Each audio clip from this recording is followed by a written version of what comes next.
G'day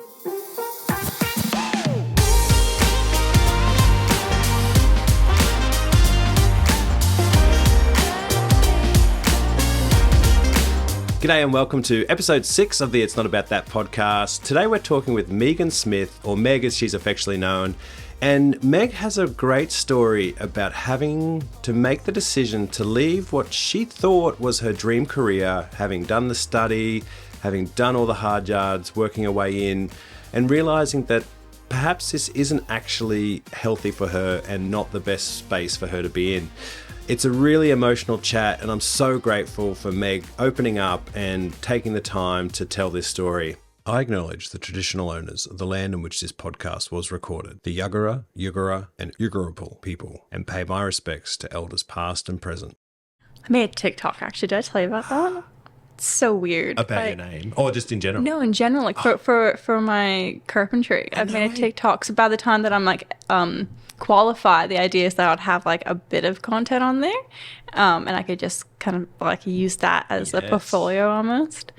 But it's so weird because I mean, like the way TikTok works, you're supposed to have like your face in it. But I'm like, that's so strange to like try and film myself at work. And then the few videos I did, like, I didn't expect them to kind of get like more than 100 views. Then they kind of got like a couple thousand. Yeah, nice. Instantly. And it's a bit of a strange platform. I've never been into social media, so it's like the first time that I'm trying to put myself online. It's nerve-wracking, isn't it? It's just so strange. Like it just feels like a different world to like be like, I'm gonna take a video of myself now. I'm not at the stage of talking to the camera yet. That'd be even weirder. Like, so just set it to music or something? Yeah, I just put music in the background and they make it really easy to like do it and edit it. And I just try not to go too crazy, because if I start doing it too crazy, I'll get into it like this, and that will be a conversation my work will have with me. Yeah. They'll be like, can you do more than 15 minutes of work today? Yeah, that'd be not really how I work, apparently. So tell me having that conversation with yourself about wanting to put your face online and not wanting to put your face online, like what made you go, okay, well, I'll dip my toe into TikTok and start to put my work on there. But then do you reckon how long until your face is on there? I think that for a long time, I've been thinking, I need to try and get on Instagram or on TikTok or on something, because that's how everyone operates businesses these days, is to have an online presence and to be everywhere. And I never got into it before because I was trying to get in my headspace of like, everything I put online has to be perfect then, or how will I launch it? And I need it to be really good and really great and polished and blah, blah, blah. And so I never started because I wanted it to be polished. And so when I got into building, I was like, okay, this is like, I got comfortable in building. And then I got my business name that I liked. And that's like the only reason why I started a online page for anything, is because like, I like this business name a lot. I'll make a TikTok and an Instagram, and that kind of like holds that name for me a little bit, like that I have some proof that I've thought of this at certain time, because I hadn't found anyone in the area who was using it. So I'm like, oh, that's great. I think when I Googled it, there was like one person who I think posted maybe on Instagram under this name. And that's the only other thing I could find online for that name. And so I was like, okay, I'll see if it's available on TikTok. And Handyman was available on TikTok. And then I did Instagram was handyman.bne. For Brisbane. And so I took those two, and then I sat on them for like 2 months. And then I just had this silly video that I did because I was just struggling trying to get something undone because I didn't have the right tools on me. And it looked like a silly video, but I was really proud of myself because I couldn't do a pull-up this time last year, and I did a pull-up in the video to get something undone. I was using my entire body weight, because sometimes one of the biggest struggles I have is being so small compared to these big boys. I'm like pulling my body weight around to try and get something loosened or undone or whatever it is. And so it's just a silly video. I'm like, oh, that's good enough. I don't need to edit it. I'm just going to put it up. It kind of automatically chooses music, and I'm just going to leave it at that. And I put it up, and it just instantly did kind of well. And so I'm like, oh, surely I have some photos and videos and online, and I've tried not to think about it too much every time I post onto it, so that I'll just slowly maybe get better. Yes. So that totally that overthinking things, like, it's so big, I want it to be perfect. Yeah. And it's like 10 years later, you're like, I didn't do it. But you just go do it. Yeah, I think especially when I was in film, I was a bit more nervous about it because, I mean, it has to be perfect and polished, right? Isn't this what I'm advertising, is the fact that I'm making a polished content? So, yeah, I guess there's like a lot less pressure when it's for something different and you don't have to have the perfect media stuff because the fact that you're doing anything at all is just showing something. Yeah, and I think social media definitely has... It's not even lowering the bar. It's just people's expectation of real has changed. It's not... Real doesn't have to be polished. Yeah, I do Real enjoy life, that. Yeah, real life can look like can look normal. It doesn't have to be perfect. I find that teenagers are too good at it, though. I just can't believe it. I was trying to edit things on TikTok and put in like multiple videos because they have a whole editing software on there, which is, I think, really awesome as well because it's a starting point that you can get into something without having to have a computer to, you know, make all this content. But I was trying to go through it and like with my fat finger trying to slide it over and make it all work. Get tradie thumbs. And these kids just like come up with the most like creative things to like blur and do cool transitions and everything. And it's just really awesome to see that. I'm not there though. They had TikTok in the womb, so they are very skilled. They're like ninja. They're bored in there. They're just swiping, you know? They were swiping in the womb. That's how they were editing content before they were even conceived. Yes. But you're not even old, Meg. How old are you in I'm 2024? 26. 26. 26. I turned 26 last week. I texted you. That's good. Oh, You did text me. Yeah, I'm very proud of you. I was terrified. You're really like, oh, it's your birthday. No, I did remember. You did. Yeah. No, I just turned 26. But I don't know. I never feel like I don't feel like a young soul with all this stuff. Even though I was in media for so long, I still feel like a bit disconnected from it because I didn't ever want to be on social media. So I just feel like... How did you miss that boat? Like, I feel 26-year-olds, surely you were right in the middle of this is part of your life. Insert drinking water. It's called anxiety. That's it. I think it's just anxiety. I just didn't want to be on social media. And then I also had this weird little voice in my head, I think, that was telling me, oh, if you just post like your selfies or whatever, like you're being like narcissist or something. Yeah. I don't know why. I think that's fair enough. Like, you know, if it doesn't feel right, you can't force it. Yeah. But it obviously is starting to feel right now with a bit of age and, you know, you've got life experience under your belt and maybe you're just like, actually, I'm not a narcissist if I do this. I think this is fun. And maybe I think for you, like, you're feeling that people are going to benefit from seeing your content. I think. Yeah, I do think that probably is a subconscious like factor because I'm very protective if I ever hear or see another woman in like the trade. I'm very much just like, yeah, let's go. Like, you want to talk about anything? You ever need anything? Like, just because, I mean, it is good to see, but also because it makes the workplace better.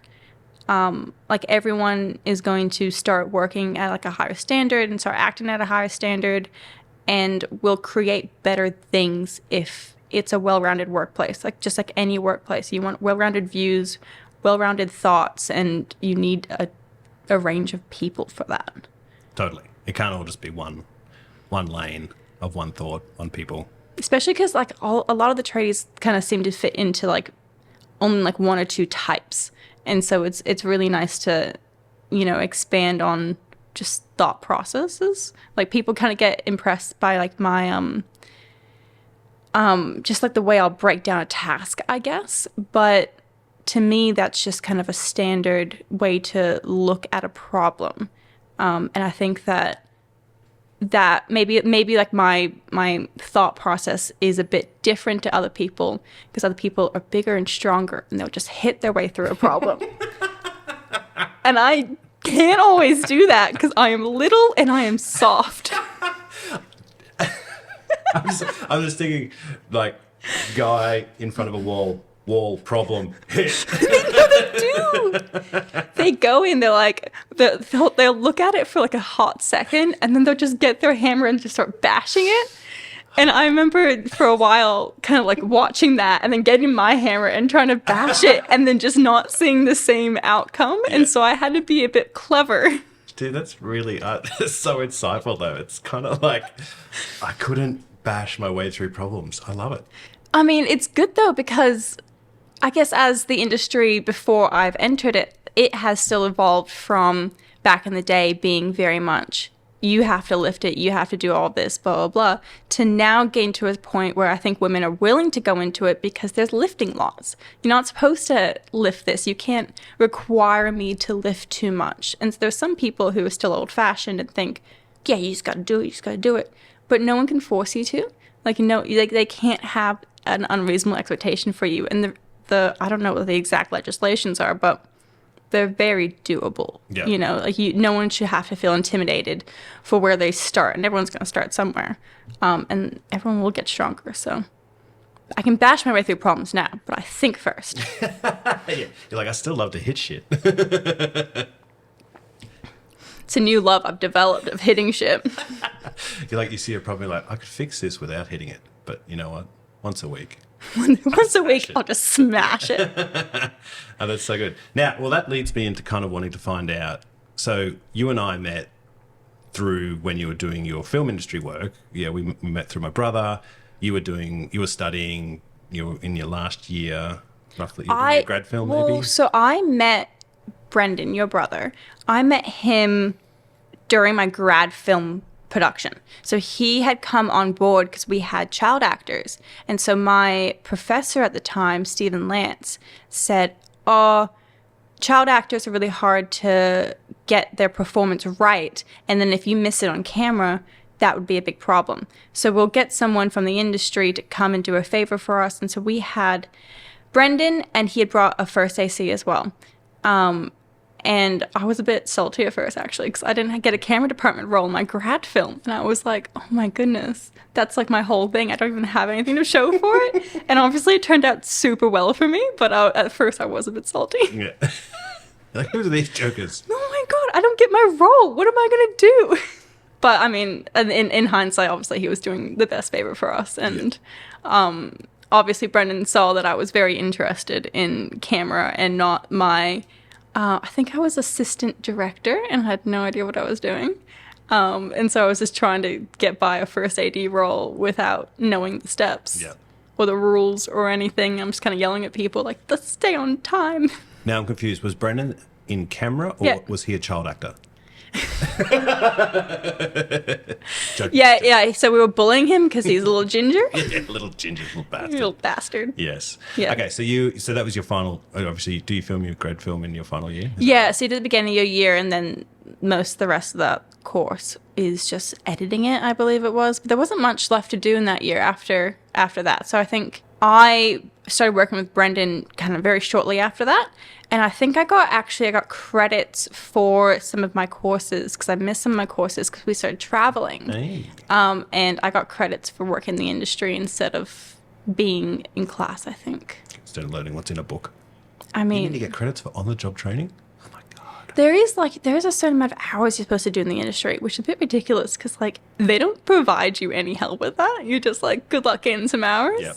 And I'm just like going up to work and then being like, hey, can you sign my logbook? Here's a little logbook. Can you just sign that for me? Thanks. So, like, what is this? It's so silly. Okay, so we met, you were in your final year of... So I would have been graduate by then, yeah. You graduated, yeah. Okay. And then, so you're working, what was your aims? What did you want to achieve? Actually, let's roll that back. Why did you go to film school? So I decided on film when I was 8 or 9 years old, which is very young to decide a career. But I had an uncle who had visited me in the States, and I was just so happy with how happy he was with his life. And he did photography and he did some film work, and I was like, oh, that sounds really cool. And I was really interested in him. And so I started getting interested in that.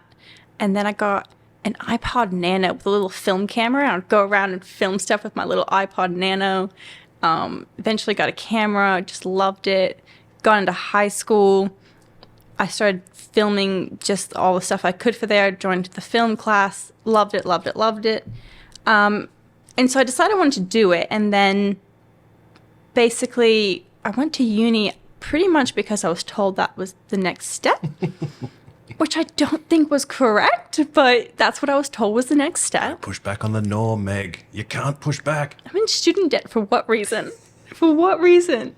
Yeah, because like I don't think that I really got any insight from film school other than the fact that I was given the introduction to Brendan. I think that was the only kind of real insight anyone gave me. Otherwise, there was some people who didn't work in the industry giving some pretty poor views of what they thought was good. And being in art kind of media, you don't need their input, especially because you have social media these days. Like, you really don't need to go to film school, or at least don't go to one that isn't like the baseline for it. Like, I think Griffith might provide a lot more insight and they provide a lot more resources, but I don't feel like if you went to a different school, like it provided that many resources. Yeah. But yeah, I ended up there because I was told that was the way to go. And luckily I was one of the few that ended up graduating and having contacts in the industry. So I got lucky from it. Yeah. But yeah, I don't know. Like it was a long time to be in school and to not be inspired by it, I find. It did kind of like set my drive for it down a little bit. So where do you think? So you've left the industry now, but we'll get into that later. But what? So tell us about your, like, from when you graduated and working in the industry and trying to do the different things you want to do within it. Just tell us a bit about that story.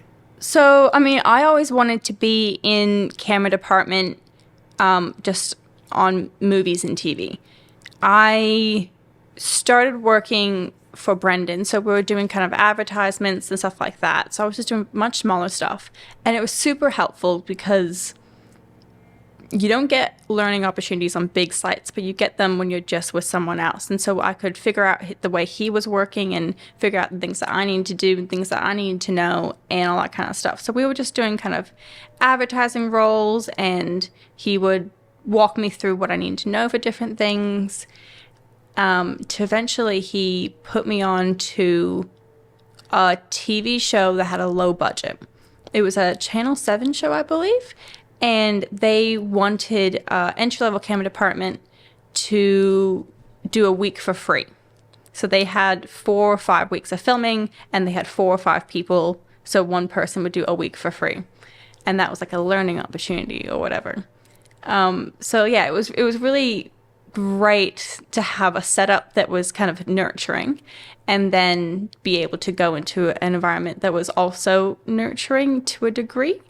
Like, it was pretty hardcore change, a very big shift. But there was at least a little bit of, well, she's not getting paid that much, so maybe we should be nice to her. Instill some knowledge as payment. I don't know if they instilled knowledge or if they just weren't mean to me. Jesus. Because, like, if you go on film sets, there's not much time in the day. You know, there's not much downtime, or when there is, everyone's exhausted. They just actually need that downtime. So I find that, like, you have to really learn on your feet. You know, you can't expect anyone to explain anything to you. Yeah. It's a very jolting environment to first enter. Okay. So you did that one, and then what other things did you do throughout? I think so. I think I eventually got on a list of people who would be employed in the area. So you get your little name on a list, and then when like productions come through, they go through that list and they make some phone calls, and whoever's available gets a job. And so I got my name on the list. I was working just like as sick leave or casually on different things. Also worked in hospitality at the time because you have to live, right? And then I also did like the side hustle of stuff with you and with Brendan and a few other people that I knew, just kind of doing those kind of side hustles. But it was never like full time for 2 or 3 years. I'm kind of just like jumping through 4 jobs at a time, trying to see what I can do when and where I can call in sick this week and where I can do stuff just to stay and do all the film industry jobs that I could do when I could do them. But it was hard to kind of get consistent work. And I feel like it was a bit of like, I felt like I was a bit manic when I'm running around. So I don't know if I was like the perfect candidate for everyone. But yeah, I don't know. It was definitely difficult to get into it all, and I was kind of accepting anything I could get, but it was very hard to try and find work that you really enjoyed, I guess. Yeah. So kind of as to try and make a full-time wage, you were just doing lots of bits and pieces, but that led you just to be running around with your head off. Yeah, I think it's really, so I struggled with, I think I struggled picking up the job, because like if you don't learn on your feet or like hearing brief things, like if you can't pick it up the first time, it's hard. It's really hard to, I guess, be successful in the industry. So I think that like I was trying to do that, and then sometimes I'd have massive gaps between the next time I'd be on a set. And then I'd be like, oh, fuck, do I know anything? Like, do I remember what I was doing? And then sometimes you get calls to go to Byron Bay tomorrow. Like, just go, can you go down there? We have someone calling sick. And they have different lingo and different terminology, and you're trying to pick everything up as you go. And so, yeah, I definitely felt like really manic because there was not any consistent pattern of, I know what I'm doing. I do this the first thing of the day, and then I do this, and this, and this. It was just like, okay, when's the last time I did this? Go around to this set, figure it out on the spot, and you're just running around, and it was hard to try and develop a really consistent like quality of work, I think. Yeah. And that's so true, because like not everyone uses the same terminology, and sometimes they use the terminology which just doesn't even need to be used. It can just be like, hey, go do this, not, insert coded language. I remember this one time when I got called to Byron Bay at 8 p.m. to go show up to Byron Bay at 4 a.m. And I'm in Brisbane, so that's a 2-hour drive. And so I'm thinking, okay, I'm just going to go to sleep right now. And then the next day going to work and being tired and just having driven 2 hours and showed up at this site. And very much early in the morning, someone's like, oh, go to the truck and get me a koala. Just go in the truck. I'm like, what the fuck's a koala? Shit, man. Like, I'm running, I'm looking around, like, what could this koala be? I'm like on the radio. I'm like, what is a koala? Like, what am I looking for? And it was like really windy that day. This really staticky on the radio, and just being like, I can't figure out what it was a eyepiece cover. Okay. Someone could have asked for an eyepiece cover. I'd never heard of that in my life for koala. That's what they call in New South Wales. That's why it was a different lingo. God. They have completely different lingo per state. Thanks for that. It was really fantastic. So, looking back, would you say to young Meg on that set, just say, hey, what's a koala? Or would you still just go to the truck and look for a while? What would you do? I don't think it's as easy as just saying, oh, just like ask for what you need. I find that in these like really like big productions that everyone's a bit angry because they have every reason to be angry. They're sleep deprived. You're working 16 hours a day sometimes, and I mean, you're working minimum 12 hours a day. You're working up to 16 hours a day. No one knows how long you're traveling for.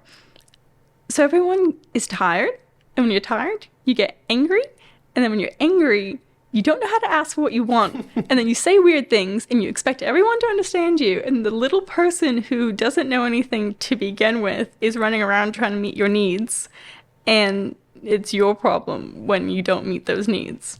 There was one time I got yelled at for a jumper that they wanted, and they had 10 jumpers in this car, and they're like, I want this jumper. And I went through the whole car, and I came back with a jumper, and I'm like, I cannot find the jumper you explained. She's like, it's in there, I know. And then like 4 hours later, she looked for it herself and didn't find it. And I'm just like, well, you yelled at me a lot then. She's like, I'm sorry. I'm like, okay, that's not enough. Yeah. You're right. There's a strange hierarchy on set. There's fatigue. I think it all comes down to fatigue and quality of life, just with like work-life balance. And because no one can be expected to manage that perfectly, but we're taking on the wrong people. You know, we're taking out on the people who don't know what they're doing or are trying to get into it, or they're trying to learn and they don't feel comfortable in the situation, or we're just expecting people to be these like neurotypical people who can just pick up everything on the fly. And, you know, like I'm going to go into something and I have anxiety already, and then you're yelling at me and now I don't want to go and help anymore, and I'm going to go hide for a little bit and cry or something. You know what it makes me want to do is I'm going to put a koala, little soft toy, and an eyepiece cover next to each other and ask someone for a koala next time to see what they bring back. There's like a big tub of those eyepieces and you put a little koala in front of it. Yeah. That could be a good label, you know, see if they promote the koala. But like, it's like, no, the box is labeled koala. That's why the koala's there. Yeah. Is that the brand? I'm going to have to Google that. I wonder, I've never... I think it's just fluffy. It kind of looks like a koala ear. I don't know. I'm pretty sure it was koala than they called it, but they just call things. And there's like, the other one's called, oh, can you go do an emu? Oh, Do you know that one? Oh, no. So when you leave a set, or you move to a different scene, or you leave an area, or like if we're packing up after an event, it's like, okay, you just go back and do an emu. It just means just go through and look around to see if we missed anything. Okay. But like I would go back and be like, so what am I doing here? But this might, so in school we had emu parades. Did you Yep. ever have that? No, I Okay, didn't. so maybe that lingo comes from there. So we, as school children, would go pick up the rubbish in our area. So really? it's an emu parade where everyone would walk around and like, you didn't actually look like an emu, but because you're picking up rubbish.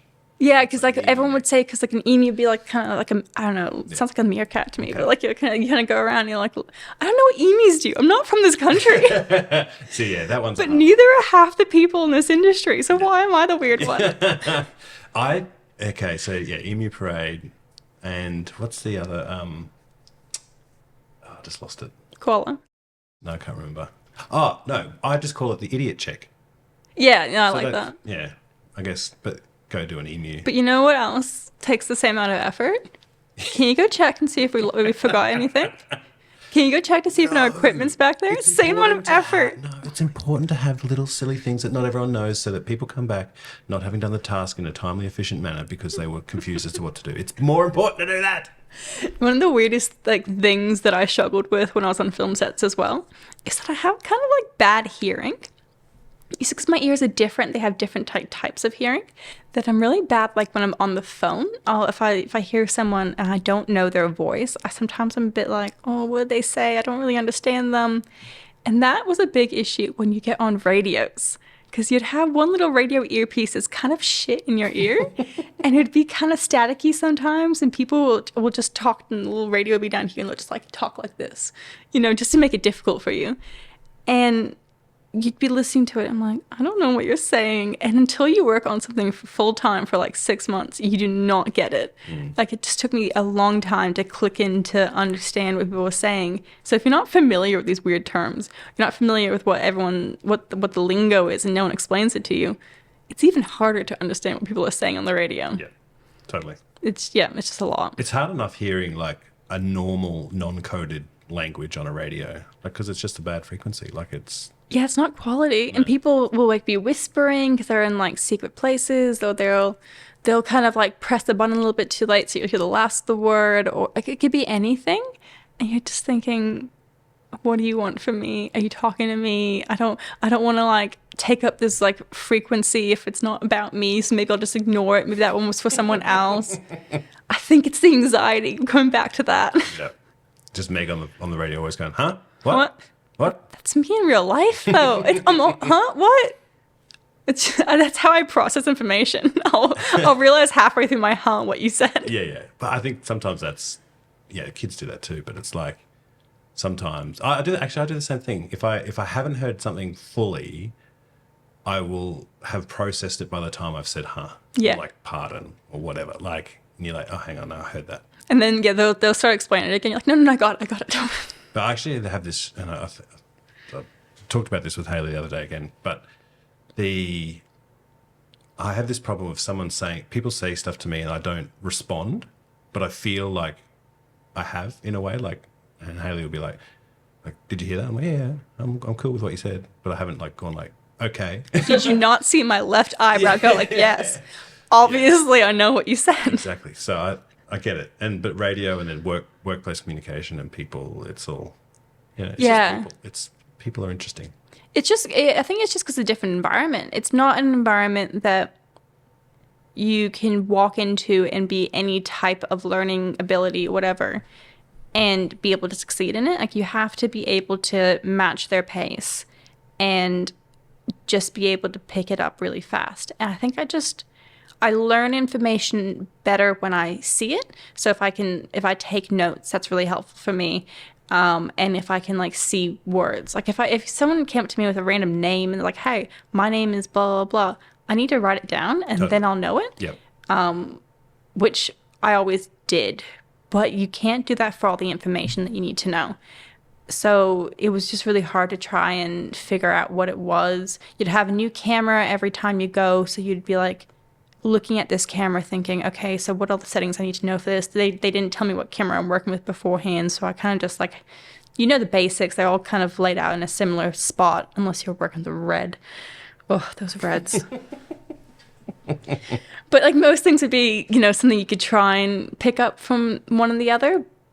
But I don't think I picked everything up enough to really be competent. And I just didn't always feel comfortable to figure out how to figure it out, I guess. Yeah. And it's hard. It is hard on film sets because there isn't like there is never enough time in a day for any film production. Like, it just doesn't exist. So from the get-go, everyone's behind. The budget's always, there's always never enough budget for enough people. So everyone's trying to do more than one task. And then you get someone on the job who is available, and then they don't necessarily know everything. And there isn't enough time to train them, one, safely, and two, for the knowledge of every possible little different bit of gear on the job. So it makes sense that, people have journeys like yours where it just wasn't that favorable, where you're just like, this isn't great for my life. It kind of I think it was mostly upsetting because I've already done my uni degree at this point, and then I'm getting into an industry thinking, oh, this is going to be so great. And then I'm learning how difficult all this is, and then I'm learning that I'm just not the right learning style, and things just aren't like really meant for people exactly like me. Nothing's wrong with me. I'm just a bit different to like what their ideal is. And that's really upsetting to know that late in the game. Because at this point, you've already invested 5 years of your life into something, and you're just desperately trying to pick something up and not able to. And like, you in your head kind of want to go, oh, well, I'll just go home. I'm going to start researching it. Or I'm going to go, when I get home, I'm going to look at this camera and figure out all the specs or how they do it, blah, blah, blah.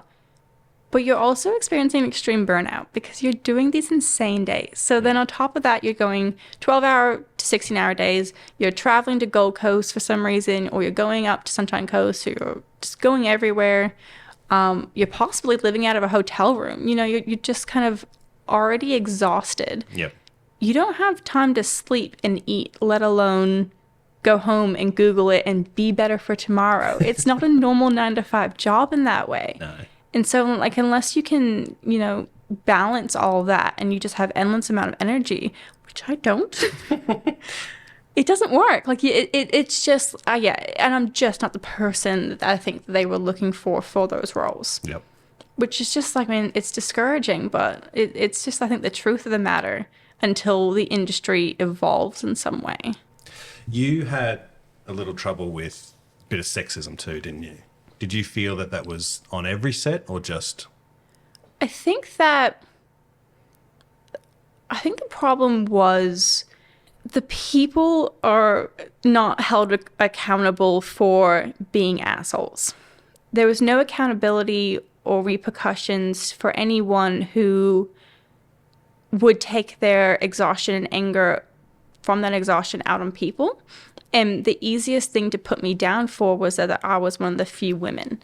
And I think what those people in those situations were trying to say was, you're not learning everything quickly enough. You're not doing everything quickly enough. And I got told a few times, oh, well, you're only getting hired here because you're a woman. Because when we look at this list of names I mentioned before, I've called all the women on it and you're the only one who was available. You're the first one who said they were available. So I have had that happen a few times where people have just been like, well, I wouldn't have chosen you if this whole team wasn't already men, because I had to meet my quota. Yeah, wow. And because they do have a quota, because it's not like that it's fully male dominated, but it is a high percentage of males, that there's enough females in the industry to have a quota.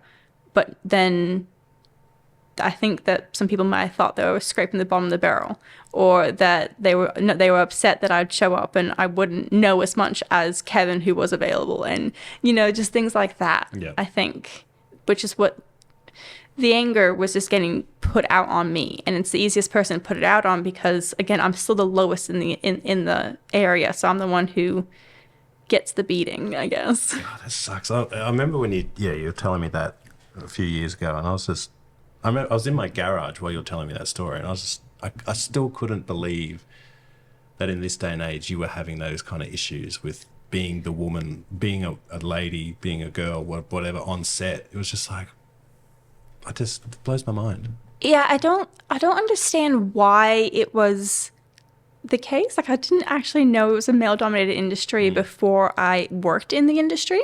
I was in uni, and like, there's still like a lot of women in your course. I think a lot of them go into producing. There's a lot more producers who are women, but there's still like, you have a lot of women around you. You don't really see it as male dominated. Then you get into it, and like, camera department is more male dominated than a lot of the other sections of it. I don't even know why. I don't see the reasoning behind it. Like, I can kind of understand the history of it, but I don't see why it has to be male dominated. And yeah, you start just copying people's issues. And because there's so few people working, and there's still a lot happening in Australia. I've always been shocked about how much gets filmed here. There's just not enough staff to replace the ones who are just shitty. They can kind of get away with it. They'll just get called somewhere else, or eventually maybe they'll get let go from something, but they'll go somewhere else. They're never going to leave the industry if they don't have to. And it's just allowed people for a long time to act however they want to act.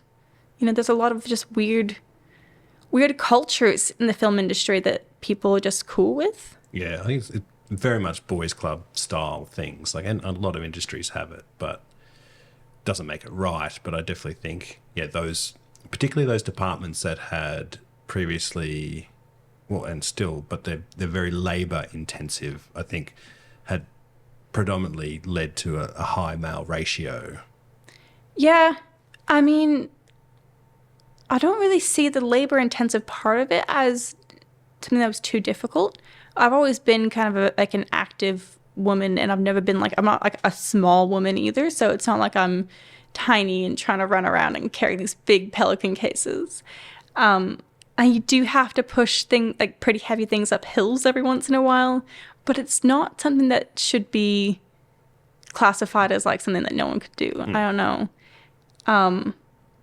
Because I think like the really important things for you to have when you're in the camera department is organization, the way that you walk and talk.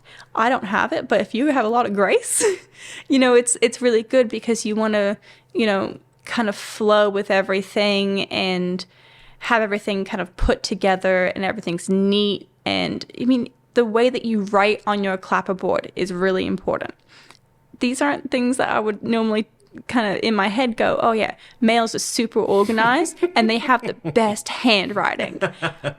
It's so strange. And those are very small things, but a lot of the things were really detail orientated. And I'm thinking, how are these people all these like big rough men, or there's some of them just like, oh, you just seem like you'd be really rough. Like, I don't understand how then you got into this industry, and where did you start? What was your starting point? Were you in my position one day, taking care of these men who kind of like act like babies sometimes? I've been yelled at because I couldn't find someone, and we had an ice cream truck show up to set, and I couldn't find him, and I radioed for him, and I couldn't contact him, so he didn't get ice cream. And that was ridiculous. How dare I not get him an ice cream? And I'm like, I have 5 ice creams in my hand that I'm handing out and they're all melting. And I'm like, how dare I not get you an ice cream when you were disappeared? But he was in his car drunk. Good God.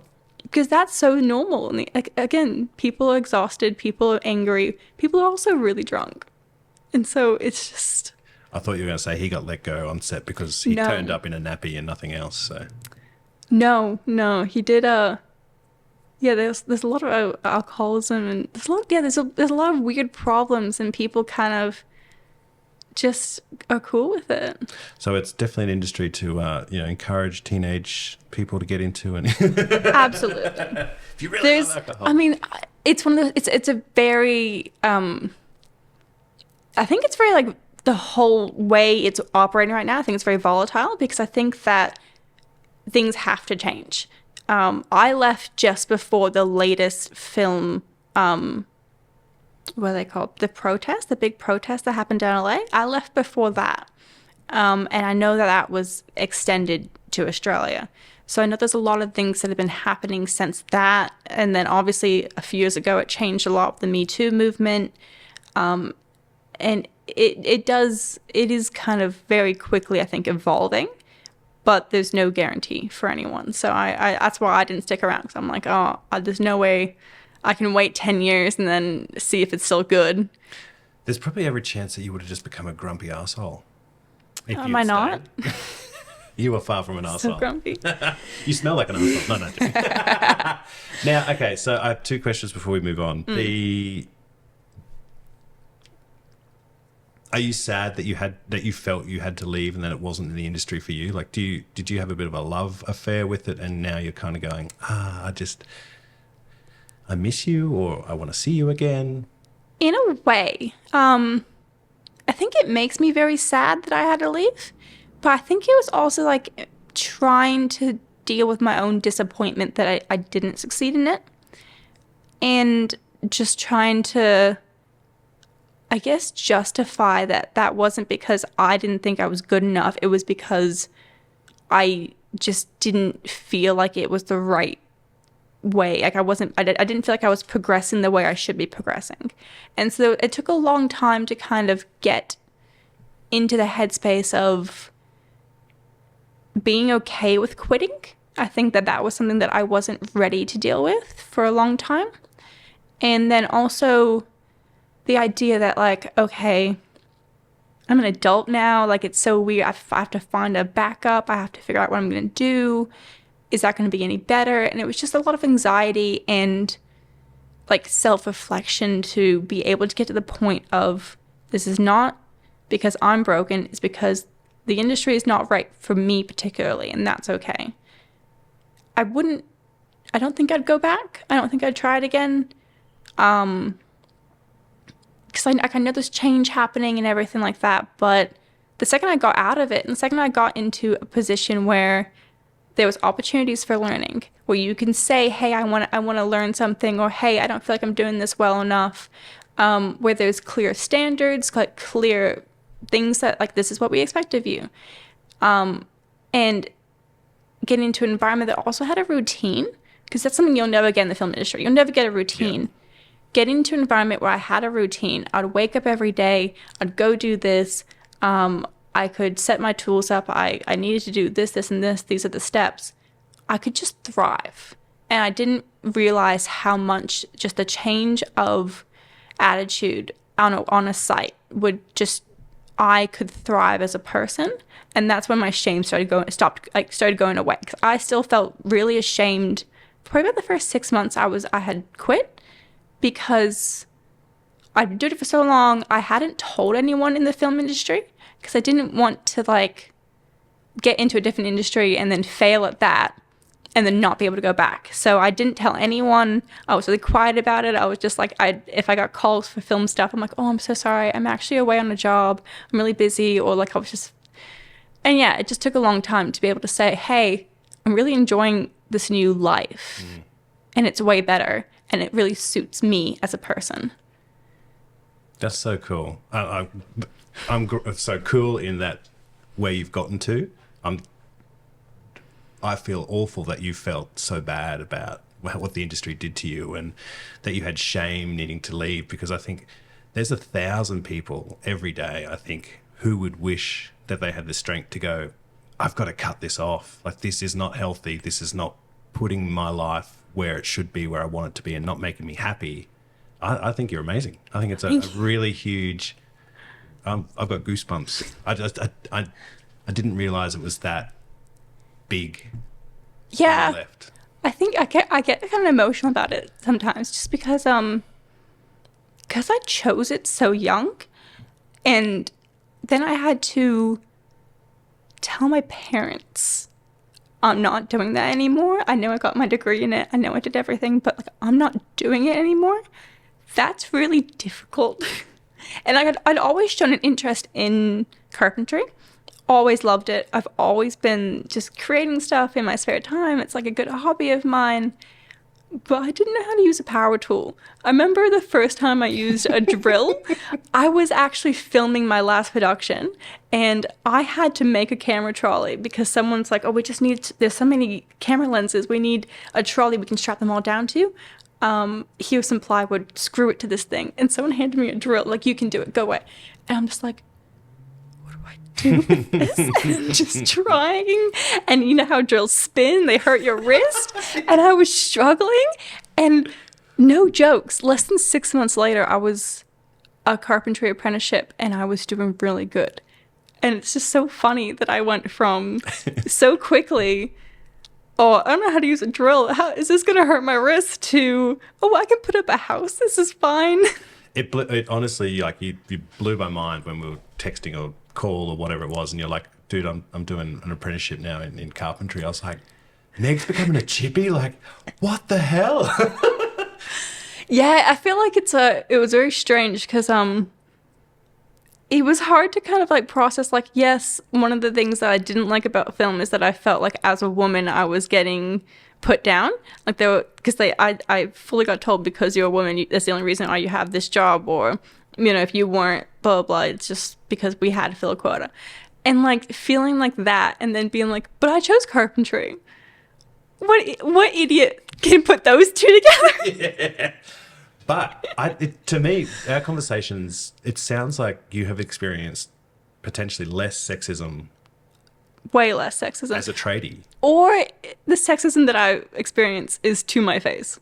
It's very much like, oh, so like, you can just do it? And there's no hate behind it, I feel. There's maybe some stupidity, but there's no hate in, like, for me, that I've really experienced. Yeah. There's choice people, and there's always going to be choice people. You're in an industry as well that some people don't love. Some people feel like when they went through school and they weren't book smart, that people got pushed into being a tradie. And so I think that there is like a lot of different types of people and backgrounds, and there's that whole drug abuse, like being in trade, stuff like that. And so you're going to run into weird people. So like, I've run into weird people. I've received some people who've given me some choice words, but I don't think that's just because I'm a woman. I think I'd get the same amount of hate if I was a man. I'd get different words to me. Yep. But most of the time, people are really happy to see it, and they're really welcoming to giving it a go. And I found that was really, really special, especially when I first got my job. The job, I remember getting a phone call when I first got my apprenticeship, because I had been applying to a million of them, and I had sent out so many resumes. I have a ridiculous amount of resumes, and I got like 3 calls back. And I thought, like, oh, maybe they aren't willing to accept me. And later I have heard that that's the biggest issue, is trying to get your foot in the door as a woman. That a lot of people are waiting to try and get an apprenticeship, and they're not able to, I guess, break into that industry. But I was crying to my partner because I thought I'd never get an apprenticeship, and I was so upset. I'm like, I don't know what else I could do. Like, I just quit my like dream job career, and now I can't even get an apprenticeship. What am I doing? And not even joking, half an hour later, I get a phone call from my now boss. And he was just like, oh, hiya, mate. Like, and just the biggest Australian accent, just having a chat with me. And I was just like, yeah, no, I just really wanted a change of scenery and all this stuff. And he's like, so you know we don't have many women around here. I'm like, yeah, that's a given. That's okay. And all that kind of stuff. And he just said, look, I don't really want to bring you in for an interview. Like, we've just chatted on the phone for 20 minutes. All I can say is giving it a go is the best way to figure it out. If you're going to be any good at it, just show up next Monday. And I'm thinking, fuck yeah. That's it. That's it. It was that fast of a jump for me. Showed up the next week, and then just like started working. Like, they just like, it's not like uni. You just show up to this job and they just hand you power tools and they say do something, and you're like, okay, that's fine. I can do that. And I'm just day one with a circular saw being like, so you just press this button? Okay, let's go. And it was exhilarating to me. It was so much fun. And like, these people were treating me amazing. And I know my supervisor at the time had said, everyone's aware that I've started, and you know, they're all really excited, and they were all asking me for ways to of how we need to treat you and how we be around you. And I told them, we should treat her the fucking same. And then he farted in my face.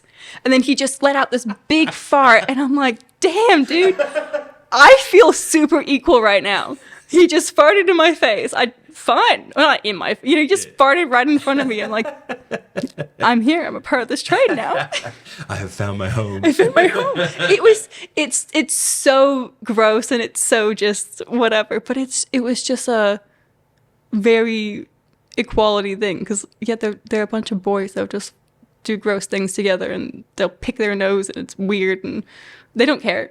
And why should they care when I'm there, I guess? So that's so good. I love that the transition was just seamless, almost like you just felt at home and felt comfortable. And yeah, exactly. And I did have a really good supervisor, and I felt like my company had a lot on their mind, trying to be conscientious of where I went. So like, I was with someone for a while that I didn't have to jump around like a normal apprentice, I think, would. A lot of the time they'll just get thrown around. Can you go do this? Go pick that up. Go do some grunt work, whatever. But I got to, like, for a while, develop kind of like my understanding of the trade with one person, and he is really good at explaining things, and he had the same learning style as I did, or the way he would explain things was within my learning style, which is just really important to find, I think. So I was able to pick it up really fast, pick up that information, and feel like I was a part of the team. And then when I started kind of meeting everyone else in the place and working with them, even if they weren't as good as explaining things to me, at least I had some reference. And whenever you meet trades that are sexist or rude to you, you kind of eventually develop the you can fuck off attitude. That's it. And that's all you have to do. You can fuck off. If you don't want to get paid, you can leave, or you can treat me better. Like, and you get harder, and you adapt to it, and it's a lot easier to do compared to when you're in film, and it feels so much more end of the world when you're in film, because you have to impress these people. They're the only people in the industry. You have to deal with it while you're exhausted and while you're also just a train wreck. And it's just different existence completely. Yeah. But I mean, the transition, I think, was really good. There was definitely, like, after the first day, I was just like, am I making the right choice? And like, there was definitely a few like weeks where I was just like going through the stages of grief, I think, where you're just trying to like go back and forth. I'm like, no, I don't need him back. And, like an ex-boyfriend or something. Like, it just felt like a breakup in some weird way. But I think that happens in the film industry because there is this romantic, it is a bit of a lure. Like, people think it's this big, beautiful, wonderful, hillside of flowers. The Hollywood dream. Yeah, but it's actually a juggernaut, and it can be really rough, and a lot of people don't enjoy it and don't realise that they've been suffering. Yeah. So when you try and leave it, it's like, It's like leaving an abusive relationship. Siren song coming back. Yeah, the abusive relationship for sure. Yeah, that's but it. you get that call, you're like, oh, it works back. Yeah. Yeah, crap. There's so many like highs and lows in film, I've noticed, because I've had like, obviously, like it's not something that I wanted to do. So obviously my experience isn't positive in the general sense of everything. But I have a lot of positive experiences, and I can still like look at those and be like, that was so much fun. And the famous people I've met, or like the weird things that you do, or, you know, you're just on set and there's like someone really famous next to you and you're both playing Pokemon Go. And it's just such, those are really like special moments. Yeah. And so those are the really nice highs, but it's easy to like look back and just like enjoy those highs. You just can't, I don't want to focus too much on the lows. So I think that when I look back on it, I do have a positive outlook, but the actual work every day would be not something I would like. But yeah, you do definitely get some really, really fun experiences that you'd never get anywhere else. And you definitely have plenty of great relationships that you trauma bond with, which is fantastic. Well, okay, now clarify some things with it. The sets that we were on together, were they good ones for you? Yeah, I really enjoyed them. And those were a lot smaller, I find. The smaller the set, the more like wholesome I think people are. Because I think one of the nicest film sets in terms of like more than one day was when we did Life of Jess. Yes. That was really fun for me. Totally. But obviously, like, I feel really comfortable because I am assisting Brendan and I know his style. I know his needs. I know what he wants. I know his coffee order. Like, I can fulfill those needs. Yeah. And that's when you're an entry-level camera department, your whole job is to fulfill people's needs, especially until if you're a truck loader. You are just fulfilling needs, and then you're bringing everyone everything they want, and you're doing data and stuff like that. And then your job gets more specific once you get into second AC, first AC, operator. That gets more specific down the line. But when you're the first job in there, you're running your truck. That's what your whole job is. You're really just babysitting everyone and making sure everyone else can do their jobs. And so, yeah, just being able to be comfortable with the people you're working with is really important, because it's easier to meet their needs if you know them as a person and you understand them. Yep. But yeah, I was a smaller set, and everyone was really nice and everyone's really comfortable. And I think there was like the other thing of they only had so much budget, so they were really trying to be people friendly. They were trying to be quality of life friendly, while a lot of the bigger productions would be like, I don't care about your quality of life. I want to get this done in 6 months so I can go back to America because I live there. Yep. And so I'm going to say we're going to do 12 hours today. Today we're going to do 14 hours. I don't care because I have a driver. And it's ridiculous. Yeah. I actually think on Life of Jess as well, I think because it was a smaller budget, I think we all actually wanted to be there too. Like everyone went, oh, I can make this happen for that budget. So we actually were choosing to be on that job at that time. And then I think also it'd be interesting looking at the cast list again, or the crew sheet. And it was probably 50-50 male-female split, I think. So yeah, I don't find that I really notice it that much. Like, I don't know, I've never really felt like I will just see people for their gender or anything. It's so strange to have encountered so many weird sexism moments, but I definitely don't really see it. Yeah. And I feel comfortable like with men, women, whatever you want to identify as. I don't really give a crap. I just know that on that one we had the first AC that we had, that was assisting Brendan the most, he was just very wholesome, and he was very like calm and collected and would be able to explain things to me. And that's kind of the biggest key thing that I'm looking for, especially for the person who's just next up in your line, because the person who's next up on top of you is the person that you're trying to become. And so you are wanting to learn the most from them. So when they have a really good nature and they have like a really good way to go about things, it's really a lot easier to kind of be able to like, oh, I'm inspired by you and that's why I want to do it. Yep. And then so often you go in the industry and you find people who are not in that nature that you want to be. And so then you still have to learn from them and you still have to just try and become them, but you don't want to become them. Yeah. It's a weird kind of mix. I think some people get scared or just try and roadblock people along the way. Like just if they're like, oh, if this person gets enough training and becomes me, then what do I do if I haven't jumped No up one in was that ever time? scared of me that much. No, I didn't pick things up fast enough for that. Don't worry. Meg, my goodness. Back on telling your parents, how did that go? Was your stress about it bigger than their reaction? I think they were just confused. Because I'm not close enough with them to have ever told them my problems. I think everyone was confused when I told them. Because I didn't... There's this weird thing because film is considered a dream job. Like, that's kind of like something that... I mean, obviously I was a little kid when I aspired to it. Little kids aspire to that kind of stuff. That, I find that it just, I don't know, it just kind of felt really weird to say like, oh, I did totally make it into the thing and I got roles and then now I'm just going to do a normal job and that's fun. I don't think I told them either until I had like done a few months of my apprenticeship. Okay. Just like I just didn't want to, I didn't really want to tell anyone. Like when I got my apprenticeship, when I was looking for my apprenticeship, I'd only really told like my closest like 2 friends and my partner.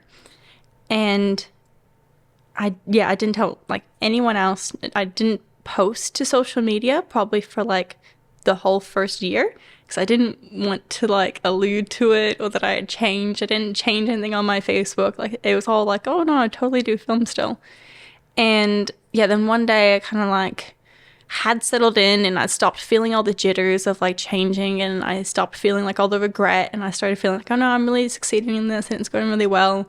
So I do like tell my mother and father and I was just very nervous and they were kind of just confused like, oh, so what happened to film? And I'm like, oh, I just totally didn't enjoy it and like not wanting to get into it too much. Yeah. So it was just something they had to accept, I think. But yeah, they definitely kind of they didn't like turn to me and say, oh, I'm unhappy with you, but they were definitely just like, this girl is going through a midlife crisis. You know, I don't think anyone accepted it for a long time or until they saw me actually be happier, I think. Yeah. Until they could see me happier, I think people just thought I was just going through something and then I'd maybe come out of it or something like that. But yeah, no, definitely was really a weird conversation to have. I think the whole uni thing really brings it, kind of adds to it though, because you do this whole uni degree for what? So much time, so much money, yeah. And yeah. But that's the other thing, right? Is if you took the time and the money away, if something doesn't feel right or is hurting you, then you would say, yeah, cool. Obviously, stop that. Walk away from the bees. Walk away from the wasp. Take the L. But because there's this time bracket, there's this money bracket, there's this like, oh, but that's what you've been doing. It's like it gets a bit muddled as to just stay. It won't hurt for that long. That's why I call it an abusive relationship, because that's what you think about when you've been with someone for 5 years and then you're like, I can't break up with them. Like, I'm not the same young kid I was. Obviously, I'm saying that's a 26-year-old woman who is in love with her partner. But, you know, you have this idea that how will I make up that time? And you don't have to make up the time. You just have to just start being happy and looking after yourself. And it's, for some reason, really hard to do, to accept that you can just be happy and you can accept to go and do things that please you, and it doesn't have to be what you first anticipated. You know, it can take you anywhere. Of course not. Like, we don't, there's no other facets of your life where you can't change your opinion or as you age go, hey, this might actually be more interesting or anything. So why would work be the same? Like, I understand we do get caught up in obviously paying off mortgages and security and savings and all that kind of stuff, but if things aren't making you happy, you need to go. Yeah, I'm really happy I did it when I did it, because I can't imagine the additional pressure these days of like a cost of living crisis. Just thinking to quit during a cost of living crisis. That sounds insane to me. And I think one thing that actually did help me a little bit was knowing that I was in a mature age apprentice and looking up the wages that you'd get. I was kind of like doing the math and thinking, I'm gonna make about the same amount of money.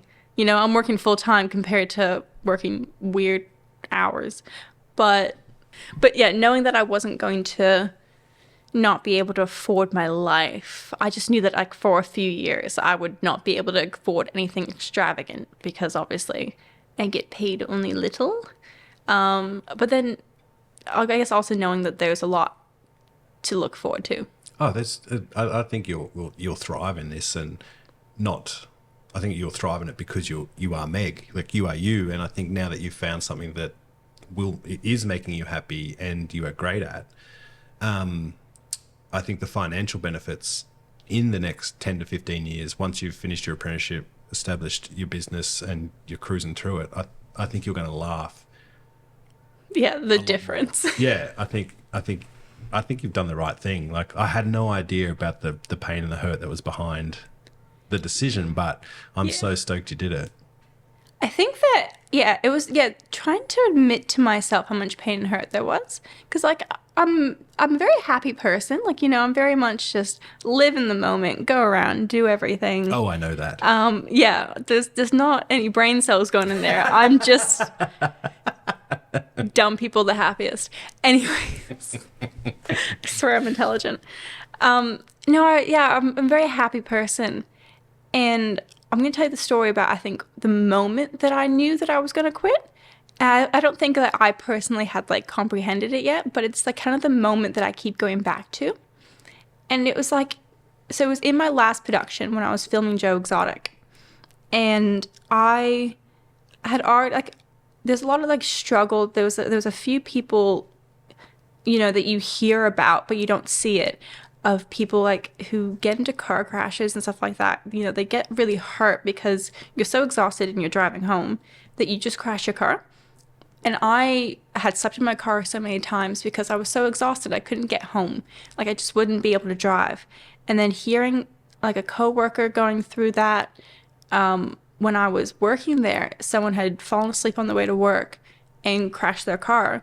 And luckily they were fine. They were okay. The car was a bit hurt. That was it. They just hit a gutter.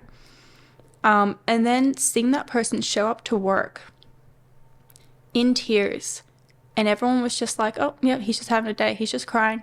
And no one stopped him from working. No one said, go home. You need to rest. They let him work the whole day. And he's crying over a camera and trying to do a clapperboard. And it's just the grimmest thing you've ever seen, because no one said, we'll make it work without you today. No. He was needed. No, he can't go. There's no people here. And so I started getting to this, you start getting to this like mindset of like, you just see everyone cry and no one will come up to you and say, oh, you're okay, or give you a hug or ask you what's wrong. Like, it's just so normal. And the day that I like fully had a breakdown in front of everyone, it was just, I was so exhausted. It was just a normal day. I'm in my camera truck. I'm a truck loader. I'm taking care of my truck. And I get a new air compressor thing. And so I have to change the can out. And I just was so tired. I forgot the steps. And I didn't close it before I unplugged it. So it was like mostly empty, but not 100% empty. So when I unplugged it from everything, it just went off and started screaming. And I didn't have anything in my brain that could say, turn the valve off and it'll stop. I just cried. I just fully like fell on the ground in tears, absolutely crying.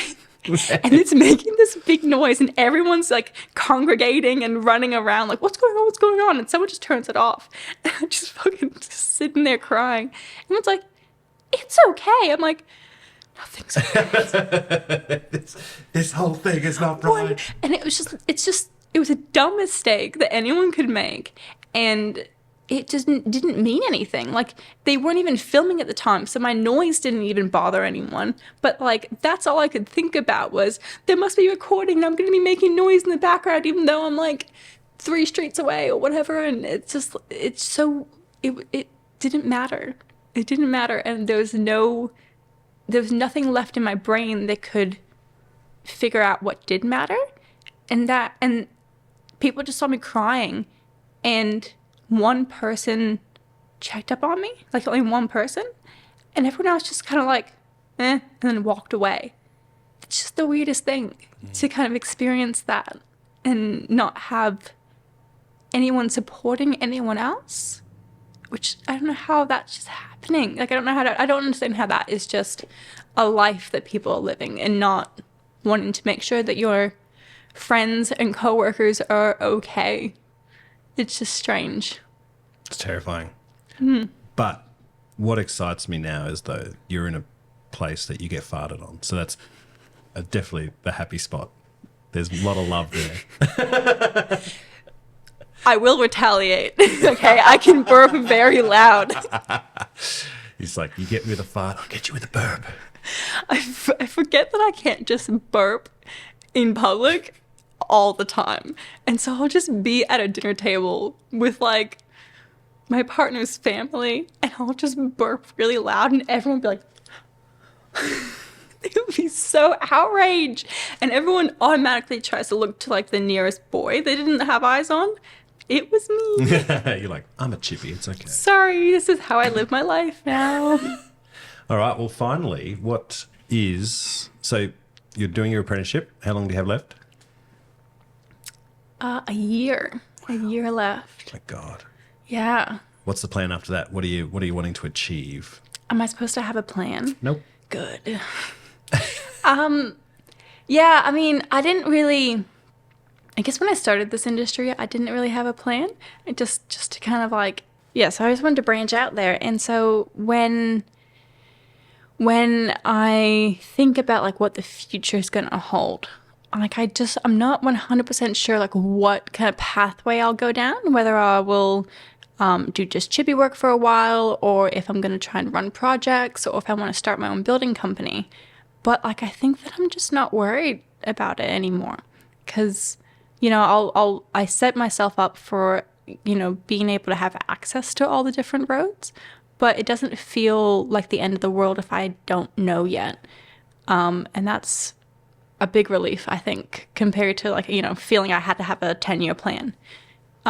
So, you know, I have, like, a business name that, you know, if I do decide to be self-employed in the future and, you know, be a sole trader, I will operate under Handyman, because I'm very proud of that.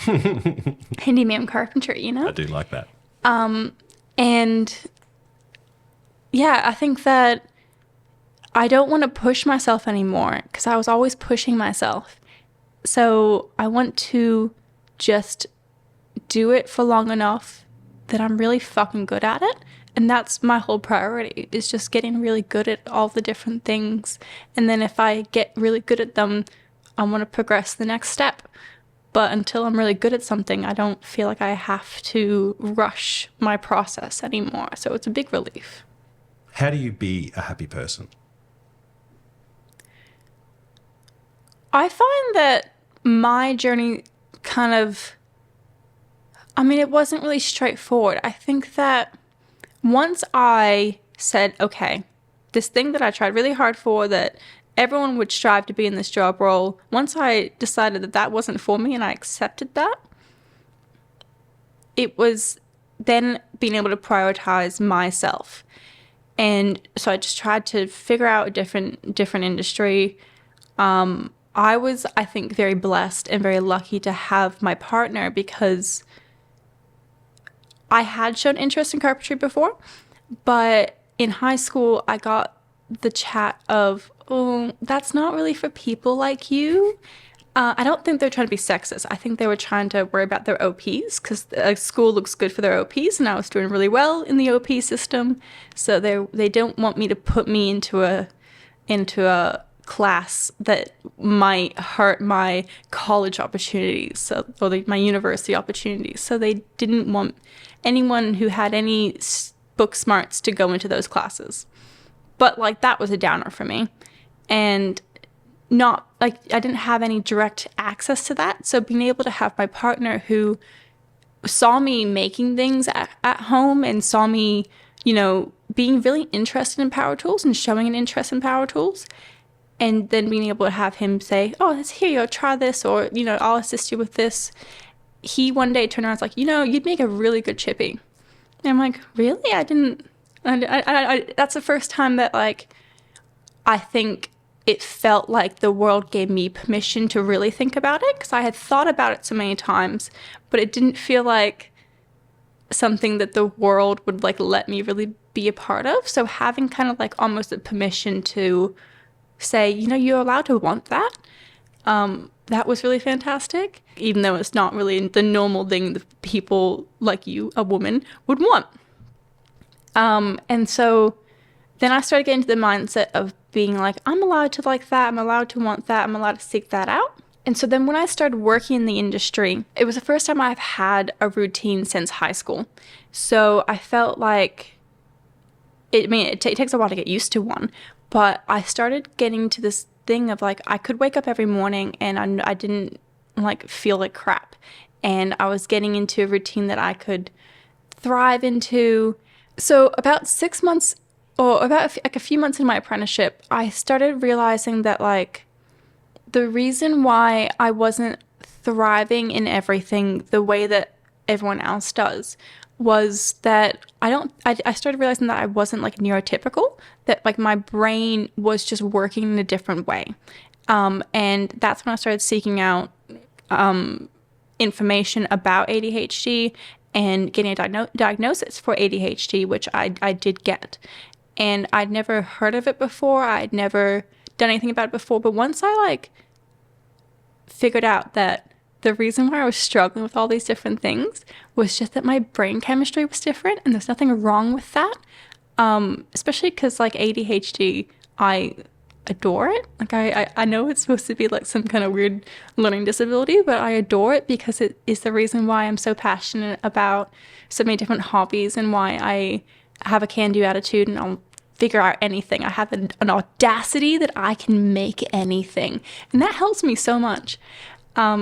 So I find that once I learned that my brain just worked differently and I accepted that, and I was accepting that I was doing all these different things for myself, I figured out really fast how to be happy and accepting and just be like able to shrug things off. I'm like, my brain just works a little bit differently. Oh, I fucked that up. Oh well. Like things just started feeling they didn't matter as much. And I stopped blaming myself for not being good enough and just blamed my brain chemistry for being different. And so I didn't feel like this burden on me anymore, or that I had to like mask in the world. Like I just felt like I could fuck up sometimes and I could just be like true to myself. And the masking had gone so deep at that point that like I didn't even know I was doing it. I didn't really think there was anything wrong with me. I didn't know. And yeah, it just felt so different after that. But it was just because I changed my life into a way that suited my brain. And it makes sense. Like there was never anything wrong with me. I was just not typical, which is perfectly fine. Yeah, it's amazing, isn't it? Like it's like optimizing anything. If something's not working, like if you know how to operate a tool correctly, you can use it better. It's the same with our brains, right? Like if we're told you should think this way, you should act this way, and it's like your body's kind of pushing against that, and then you're always going to be challenged and feel like the opposite magnet's going. And it's like once you learn, oh, okay, this is the way my brain is thinking, then if I feel or think this and that's different, then I know it's not wrong. It's just different to the norm. I think a really weird point that I noticed when I was first trying to choose like what my next industry was going to be was one of the things I thought about is when I sleep at night and then I wake up in the morning, I won't get up unless I need to do something. And so I needed to create a need to get out of bed. And so when I was doing a 9-to-5 job for a little while, I didn't like that routine. Like, I wasn't actually thriving the same I am right now, because I would wake up at 7 and I'd be like, oh, I don't need to get out of bed until 8. I'll just stay here for a little bit. And then you sit in the traffic on the way back, you get home, and then you're like, oh, I guess I just got to eat and then go to sleep again. And so I felt like I was wasting all this time. But then when I started getting up early, like, I'm not gonna get up at 5 a.m. and go for a run. I am not that kind of person. I can't convince my brain to say, yeah, we need to go do this in the morning first thing. That's not gonna happen. No way. But when I got into being into tradie hours, I would wake up in the morning, and you're waking up so early, you're not gonna go, no one's out going for a run. They're all waking up, having a coffee, having a brekkie, whatever they're doing, and then going straight to work. So I would be waking up an hour before I have to go to work, going straight to work, and then you have the end of the day. And my brain's already up and working and moving, so I don't feel like if I wanted to add going for a run at 5 p.m., that didn't feel like an extra burden. It just felt like something I wanted to do. And so I felt like I was really working for the first time with my brain and with my brain chemistry instead of against it. And instead of trying to fit into what, society just created a 9-to-5 routine for people. And that doesn't necessarily work with everyone. So I just kind of found a little groove that I was sitting in that was really working for me. And I just kind of followed it. And that was really good. That's so good.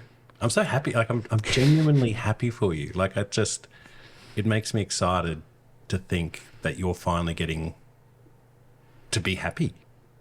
I mean, I absolutely adore it. And there's a lot of people in the industry who are just really happy. Like, there's so much more joy around than on what people considered a dream job. You would expect to walk around a film set and see people living their dreams, and you don't. And I walk around a building site and I see people who are so happy, and they're just skipping and they're doing whatever they want, and they're smoking darts and hanging cladding, and they don't care, and they're doing whatever they feel. Or people who are really passionate about their work and they're really joyful about doing it. And it's so much fun for me to be able to collaborate with people who are really passionate about their work, and I'm really excited to learn from them and to do everything. And I mean, the standard was actually really low. I was very shocked at it, and so when I came, I'm like, oh no, I want to be held to a higher standard than this. And I set my own standard these days, and people get to see me work, and it feels very empowering. My body is happier because I'm moving every day, and that again is helping my brain chemistry because I'm moving constantly. My body feels good. I'm getting all the vitamin D I need from the sun. Like, I'm getting everything I want, and it just feels really great that I'm getting paid for that. It's so good. And it's weird that I can, at the end of the day, turn around and see that I built a whole house. Like, that is just so wicked to me that, I put that up.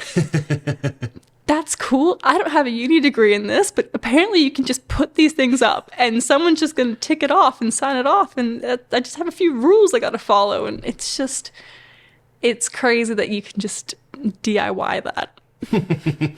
In a very skillful way. Does your industry need more women? Of course. The the building industry will only prosper more with women, like with different types of people coming from different backgrounds. We will continue to prosper.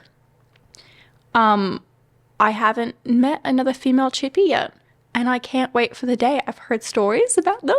They're out there somewhere. Mystical I'm gonna beasts. find them. Yeah, I do. I mean, it 100% will. And I think that's the only place where I still do put some pressure on myself is when I go to work. there's often we have a lot of subbies, we have a lot of people who aren't from my company who will come from different companies, different trades, or they'll be just too higher as we need the labor. And there's a lot of the time where I'm the only woman they've ever seen in carpentry, and I get told that quite often. It's like, oh, I've never seen a woman do trade before, or do be a chippy before, or whatever. And so I do want to always come across as someone who's very put together, who is very capable, who is very, has the ability to do this job. And I just want to be able to see people. Like, I want another woman to be able to walk past a building site and see me working just the same as everyone else and be like, oh, I could do that. I could be just like that. I remember seeing like this little girl come to the train station outside of a house that I was building, and she'd come there every day. And she was probably about 5 or 6, but she was always so excited whenever she saw me. And she was so excited to see like a woman. There's like, I have my pink tools, and they get really into it. And she would be too young to know that's not 100% normal, but she saw someone who looks like her doing it. And that's all that people need sometimes. Totally. I had my boyfriend give me the permission to think about it, because there were so many times he told me, you'd make a good chippy. I want other people to be able to see me and to allow themselves the permission to think I could do that. Well, the greatest thing with that, that young girl seeing you at the train station is like, she potentially will grow up not knowing that it wasn't quote unquote normal to see a female on a site. And honestly, in the next 50 years, it will be completely normal, I think. We're at the point now where it is ready for women to enter the trade. And there are so many great resources available as well. Just like as I got signed up for my apprenticeship, I got signed up for all the apprentice help that everyone gets, but there are different like just events for meeting other women and stuff like that. So they have all the resources for you to make sure that you're comfortable. Obviously I am comfortable around my male colleagues and everything, but I am sick of hearing about sports. And there is other radio stations other than Triple M? Yeah, there's Country FM. I don't know what you want. Yeah, it's just going to be exciting to have more women in the industry. It's going to change the way we solve problems, because I think that one of the things about chippies that I really admire, and it's one of the reasons why I think that ADHD and being a chippy kind of would go hand in hand really well, is that you have to solve problems all the time. The scope of what my job role is really big. So a lot of the time, someone will be working in the industry for 20 years, and then they'll turn to me, it's like, I've never put one of these up. Let's figure it out. That just seems kind of wild to me. But most of the job is problem solving, and just you learn the process of how to figure something out in the proper way. So if you have women coming in the industry, they're going to have a different perspective on it. This, like, people think that I have a different way of looking at an issue. That's just going to help more. It's just, there's no reason why women won't absolutely thrive in the industry. Exciting times ahead. Meg flying the Believe flag. in them. Believe in them. Come. Just email me if you need help. We're always looking for apprentice. You should be the spokesperson. Spokesperson. All right. Well, Megan, Meggles. Handy ma'am. Handy ma'am. Meg the handy ma'am. Thank you very much for spending your time and chatting with me. I honestly feel very privileged that you gave up your time to chat with me, and I'm deeply excited for your next chapter in life, and I can only see happiness and really good times and fortunes ahead for you. Thank you very much. Peace. Peace.